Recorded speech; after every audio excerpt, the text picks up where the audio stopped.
ಸೂರ್ಯ ನಮಸ್ಕಾರದಲ್ಲಿ 12 steps ಬರುತ್ತೆ.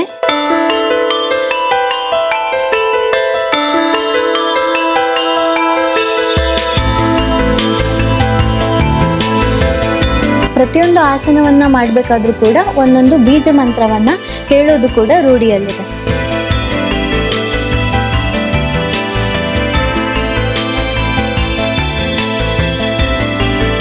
ಆದರೆ major ಆಗಿ ಸ್ಪೈನಲ್ ಇಶ್ಯೂಸ್ ಇರೋರು, ಅಂದರೆ ಬೆನ್ನು ಹುರಿಯ ಸಮಸ್ಯೆ ಇರುವವರು, ಹಾಗೆ ಪ್ರೆಗ್ನೆಂಟ್ ಆಗಿರೋರು ಮತ್ತು ವಯಸ್ಸಾಗಿರೋರು ಈ ಸೂರ್ಯ ನಮಸ್ಕಾರದ ಅಭ್ಯಾಸವನ್ನು ನಾವು ರೆಕಮೆಂಡ್ ಮಾಡೋದಿಲ್ಲ.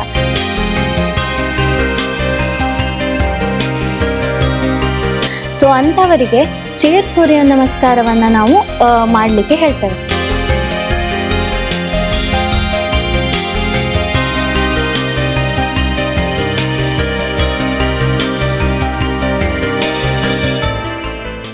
ಎಲ್ಲರಿಗೂ ನಮಸ್ಕಾರ.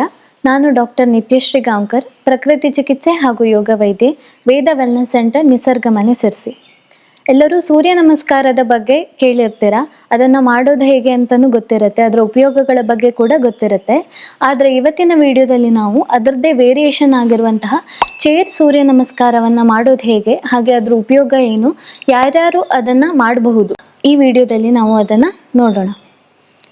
ಸೂರ್ಯ ನಮಸ್ಕಾರದಲ್ಲಿ 12 ಸ್ಟೆಪ್ಸ್ ಬರುತ್ತೆ, 12 ಆಸನಗಳಿವೆ. ಪ್ರತಿಯೊಂದು ಆಸನವನ್ನು ಮಾಡಬೇಕಾದ್ರೂ ಕೂಡ ಒಂದೊಂದು ಬೀಜ ಮಂತ್ರವನ್ನು ಹೇಳೋದು ಕೂಡ ರೂಢಿಯಲ್ಲಿದೆ.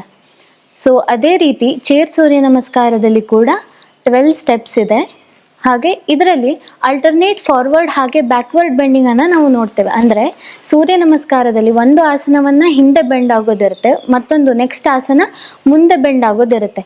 ಅದೇ ರೀತಿಯಾಗಿ ಚೇರ್ ಸೂರ್ಯ ನಮಸ್ಕಾರದಲ್ಲಿ ಕೂಡ ಅಲ್ಟರ್ನೇಟ್ ಆಗಿ ಫಾರ್ವರ್ಡ್ ಹಾಗೆ ಬ್ಯಾಕ್ವರ್ಡ್ ಬೆಂಡಿಂಗ್ ಆಸನಸ್ಗಳಿವೆ. ಈ ಸೂರ್ಯ ನಮಸ್ಕಾರವನ್ನು ನಾವು ಏನೇನಕ್ಕೆ ಮಾಡ್ತೀವಿ? ಕಾಮನ್ಲಿ ನಮ್ಮ ಫ್ಯಾಟ್ ಬರ್ನ್ ಮಾಡೋದಕ್ಕೋಸ್ಕರ, ಹಾಗೆ ಮಸಲ್ ಟೋನನ್ನು ಇಂಪ್ರೂವ್ ಮಾಡೋದಕ್ಕೋಸ್ಕರ, ಹಾಗೆ ಜಾಯಿಂಟ್ ಮೊಬಿಲಿಟಿಯನ್ನು ಜಾಸ್ತಿ ಮಾಡೋದಕ್ಕೋಸ್ಕರ, ಹಾಗೆ ಸ್ಟ್ರೆಸ್ಸನ್ನು, ಒತ್ತಡವನ್ನು ಕಡಿಮೆ ಮಾಡೋದಕ್ಕೋಸ್ಕರ ಕೂಡ ನಾವು ಸೂರ್ಯ ನಮಸ್ಕಾರದ ಅಭ್ಯಾಸವನ್ನು ಮಾಡ್ತೇವೆ. ಆದರೆ ಮೇಜರ್ ಆಗಿ ಸ್ಪೈನಲ್ ಇಶ್ಯೂಸ್ ಇರೋರು, ಅಂದರೆ ಬೆನ್ನು ಹುರಿಯ ಸಮಸ್ಯೆ ಇರುವವರು, ಹಾಗೆ ಪ್ರೆಗ್ನೆಂಟ್ ಆಗಿರೋರು ಮತ್ತು ವಯಸ್ಸಾಗಿರೋರು ಈ ಸೂರ್ಯ ನಮಸ್ಕಾರದ ಅಭ್ಯಾಸವನ್ನು ನಾವು ರೆಕಮೆಂಡ್ ಮಾಡೋದಿಲ್ಲ. ಸೊ ಅಂಥವರಿಗೆ ಚೇರ್ ಸೂರ್ಯ ನಮಸ್ಕಾರವನ್ನು ನಾವು ಮಾಡಲಿಕ್ಕೆ ಹೇಳ್ತೇವೆ. ಸೊ ಈ ಚೇರ್ ಸೂರ್ಯ ನಮಸ್ಕಾರದ ಉಪಯೋಗ ಏನೇನು ಅಂದರೆ, ಇದು ಕೂಡ ಯಾರಿಗೆ ಜಾಯಿಂಟ್ ಮೊಬಿಲಿಟಿ ಫುಲ್ ರೇಂಜಲ್ಲಿ ಮಾಡ್ಲಿಕ್ಕೆ ಆಗೋದಿಲ್ವೋ ಅಂಥವರು ಈ ಚೇರ್ ಸೂರ್ಯ ನಮಸ್ಕಾರವನ್ನು ಮಾಡ್ಬೋದು. ಹಾಗೆ ವಯಸ್ಸಾಗಿರೋರು ಕೂಡ ಚೇರಲ್ಲಿ ಕೂತ್ಕೊಂಡು ಸೂರ್ಯ ನಮಸ್ಕಾರದ ಅಭ್ಯಾಸವನ್ನು ಮಾಡ್ಬೋದು. ರಿಸರ್ಚ್ ಕೂಡ ಆಗಿದೆ ಇದ್ರ ಮೇಲೆ. ಚೇರ್ ಸೂರ್ಯ ನಮಸ್ಕಾರವನ್ನು ದಿನನಿತ್ಯ ಹೈ BP ಇರೋ ಅಂಥವರು ಮಾಡೋದ್ರಿಂದ ಅವರ ಸಿಸ್ಟೋಲಿಕ್ ಹಾಗೆ ಡಯೋಸ್ಟೋಲಿಕ್ BP ಕಡಿಮೆ ಆಗ್ತಾ ಬರುತ್ತೆ. ಚೇರ್ ಸೂರ್ಯ ನಮಸ್ಕಾರವನ್ನು ನಾವು ಉಸಿರಾಟದ ಮೇಲೆ ಗಮನ ಇಟ್ಕೊಂಡು ಮಾಡಬೇಕಾಗತ್ತೆ. ಇದರಿಂದ ನಮ್ಮ ವ್ಯಾಸೋ ಡೈಲೇಟೇಷನ್ ಆಗಿ ಪ್ಯಾರಾಸಿಂಪಥೆಟಿಕ್ ಆಕ್ಟಿವಿಟಿ ಜಾಸ್ತಿ ಆಗುತ್ತೆ.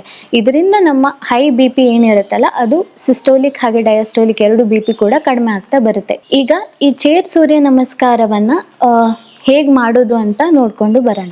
ಈಗ ಚೇರ್ ಸೂರ್ಯ ನಮಸ್ಕಾರದ ಅಭ್ಯಾಸವನ್ನು ಶುರು ಮಾಡೋಣ. ಮೊದಲಿಗೆ ಸರಿಯಾಗಿರುವಂತಹ ಕಟ್ಟಿಗೆ ಚೇರನ್ನು ಆಯ್ಕೆ ಮಾಡ್ಕೊಳ್ಳೋದು ಉಪಯುಕ್ತ. ಹಾಗೆ ಎಷ್ಟು ಸಾಧ್ಯನೋ ಅಷ್ಟು ಮಾತ್ರ ಬೆಂಡಿಂಗ್ಸನ್ನು ಮಾಡಿ, ಜಾಸ್ತಿ ಅಗತ್ಯಕ್ಕಿಂತ ಜಾಸ್ತಿ ಫಾರ್ವರ್ಡ್ ಅಥವಾ ಬ್ಯಾಕ್ವರ್ಡ್ ಬೆಂಡಿಂಗನ್ನು ಮಾಡೋಕ್ಕೆ ಹೋಗಬೇಡಿ, ಆಯಿತಾ.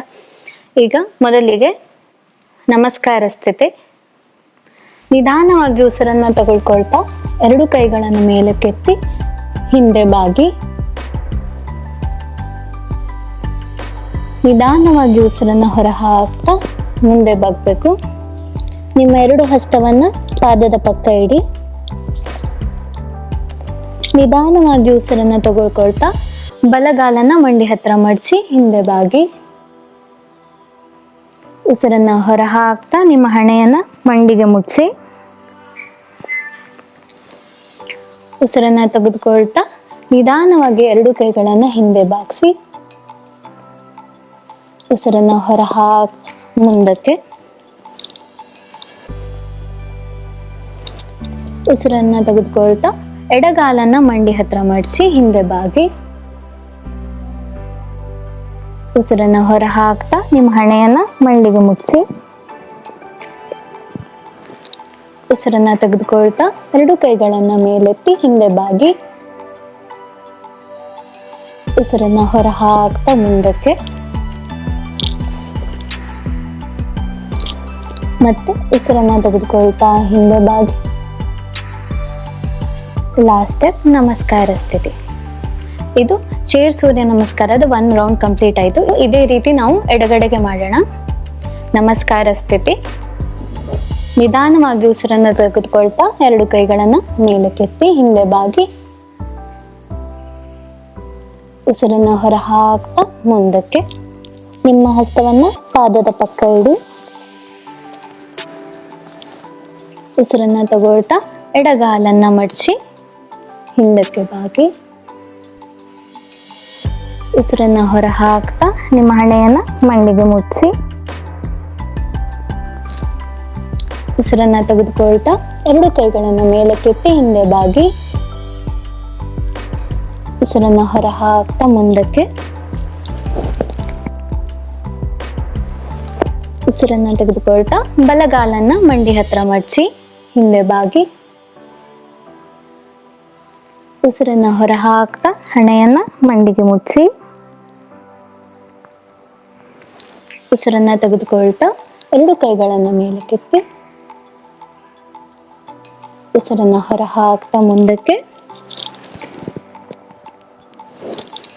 ಉಸಿರನ್ನ ತೆಗೆದುಕೊಳ್ತಾ 2 ಕೈಗಳನ್ನು ಮತ್ತೆ ಮೇಲಕ್ಕೆತ್ತಿ. ಲಾಸ್ಟ್ ಸ್ಟೆಪ್ ನಮಸ್ಕಾರ ಸ್ಥಿತಿ. ಈ ವಿಡಿಯೋದಲ್ಲಿ ತಿಳಿಸ್ಕೊಟ್ಟಂತಹ ಮಾಹಿತಿ ನಿಮಗೆ ಇಷ್ಟ ಆಗಿದ್ದಲ್ಲಿ ಲೈಕ್, ಶೇರ್ ಹಾಗೆ ಸಬ್ಸ್ಕ್ರೈಬ್ ಮಾಡಿ. ಧನ್ಯವಾದಗಳು.